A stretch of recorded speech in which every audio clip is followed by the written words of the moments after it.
করিম শেখে চরমনাই চট্টলার উদ্দেশ্যে গুরুত্বপূর্ণ ভাষণ দিবেন ইসলামী আন্দোলন বাংলাদেশের সিনিয়র নায়েব আমির শেখে চরমনাই।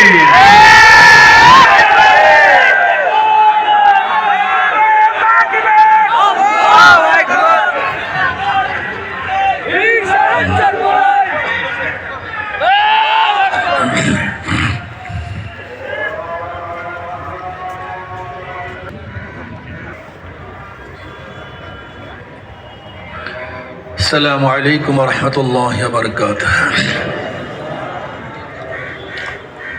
نحمد ونصلي على رسوله الكريم أما بعد فأعوذ بالله من الشيطان الرجيم بسم الله الرحمن الرحيم وتلك الأيام نداولها بين الناس صدق الله العلي العظيم. সবাই পড়ি সাল্লাল্লাহু আলাইহি ওয়াসাল্লাম। ইসলামী আন্দোলন বাংলাদেশ চট্টগ্রাম মহানগর শাখা কর্তৃক আয়োজিত আজকে নগর সম্মেলনের সম্মানিত সভাপতি, কেন্দ্রীয় নেতৃবৃন্দ, সকল স্তরের জনগণ ভাইয়ের আমার, ইসলামী আন্দোলন বাংলাদেশ কেউ কেন,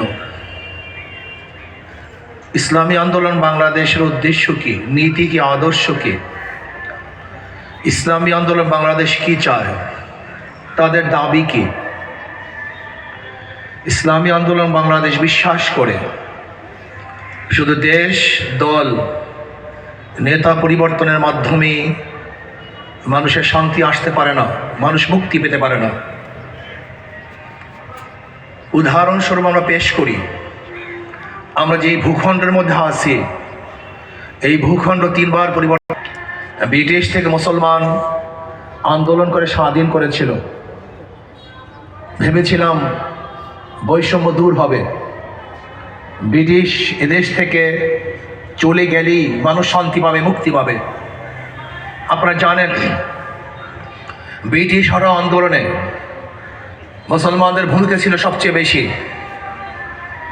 1803 ইসাই সালে যখন ব্রিটিশ দিল্লি দখল করেছিল, তৎকালীন সময় শাহ ওয়ালিউল্লাহ মাহদি দেহলভী রহমতুল্লাহ আলাইহির বড় সন্তান শাহ আব্দুল আজিজ রহমতুল্লাহ আলাইহি ঘোষণা দিয়েছিলেন, আজকের থেকে ব্রিটিশ, আজকের থেকে পাকভূত মহাদেশ দারুল ইসলাম নয়, দারুল হরব। ব্রিটিশদের বিরুদ্ধে আন্দোলন করা বর্তমানে মুসলমানদের জন্য ফরজে আইন। সেই দিনই 1803 ইসাই সালে ব্রিটিশ হটাও আন্দোলনের সূচনা হয়েছিল। ভেবেছিলাম এবার মুক্তি